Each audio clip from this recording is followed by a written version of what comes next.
পর্তুগালে দেখতেছেন না কমলা বাগান। আমি এখন যেটাতে আছে সেটা হচ্ছে একটা কমলা বাগান, লিসবন থেকে একটু দূরে।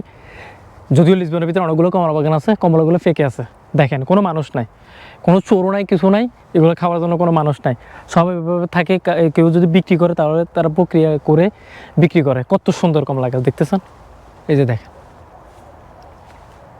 ওয়াও, অনেকগুলো, মানে একটা গাছে কতগুলো, অনেকগুলো কমলা ধরে আছে।